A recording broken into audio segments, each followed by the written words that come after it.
And this last week, Carolyn and I, last weekend, had an opportunity to go to a church in Phoenix called CCV, Christ Church of the Valley. Now, it's fun going to other churches as pastors, and we went to 2 churches, and they were both video feed churches from other sites. This church in particular has 8 different sites around the Phoenix Valley. It's a pretty big church, but the worship service we were in was about 300 or 400 people maybe. And we didn't know what the message was going to be on. It was called Compassion at Christmas. And the pastor got up at one of the other sites that was being beamed in and began to tell the story for those of us that were new of what was happening in their church these days.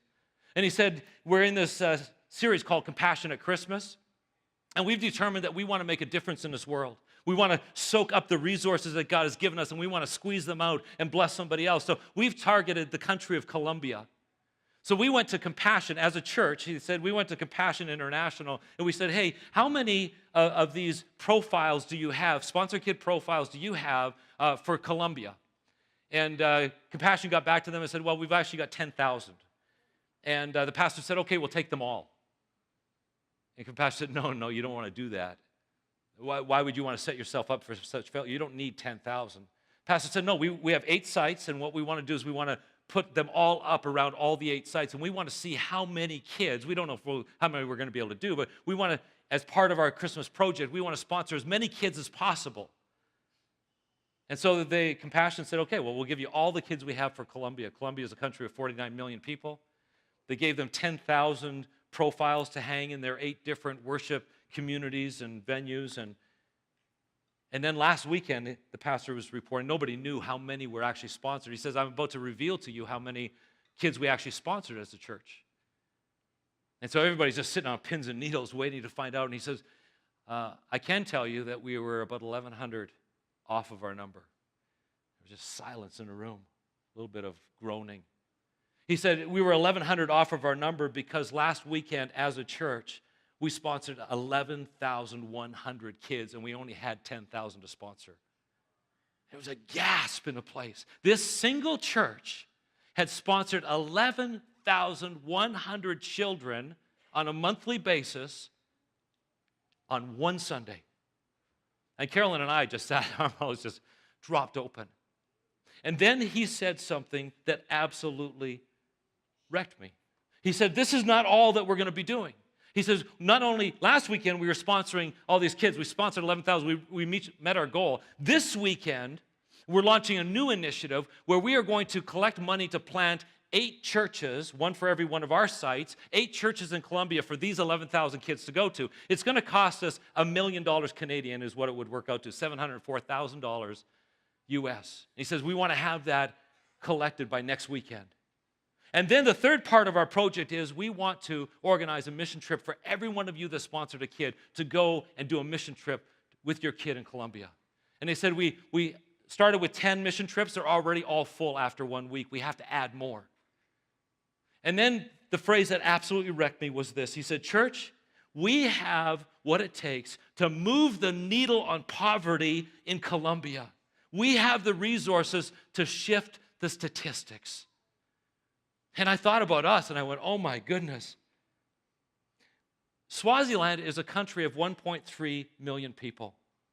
Swaziland, let me just sort of review for you a little bit the statistics. 63% of Swazis live below the poverty line. Swaziland continues to be the highest HIV/AIDS rate in the world. 33% of females experience some form of sexual violence as a child. Can you imagine a culture where 1/3 of the young girls have experienced sexual violence? There are 250,000 orphaned and vulnerable children in Swaziland out of a population of 1.3 million. And I thought back to us and I thought, oh my goodness, how often does a church get to say, church, if we do something, we can actually move the needle on poverty and we can change the statistics in an entire country.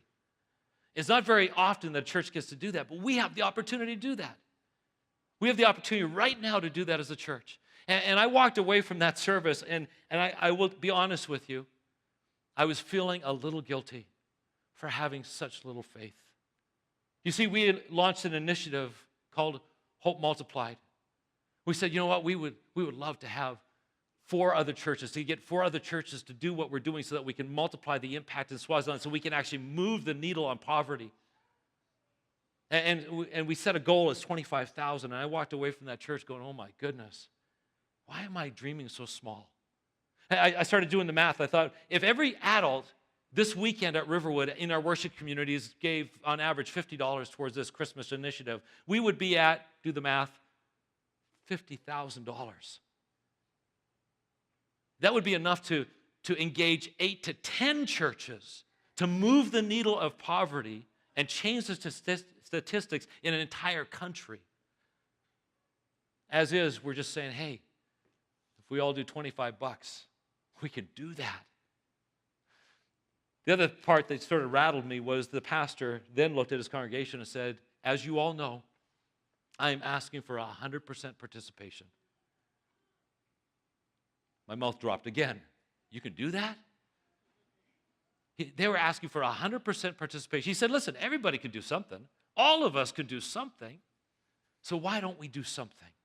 Why don't we get together and be an intensely selfless, intensely missional church where we sop up the resources that God has given us and then we squeeze them out. And let's squeeze them out not only in Elmwood, let's squeeze them out in this little country of Swaziland. And let's make a difference. We may only be one church, but God has given us the resources, the passion, the vision, and the opportunity to move the needle on poverty. And I believe we can do it.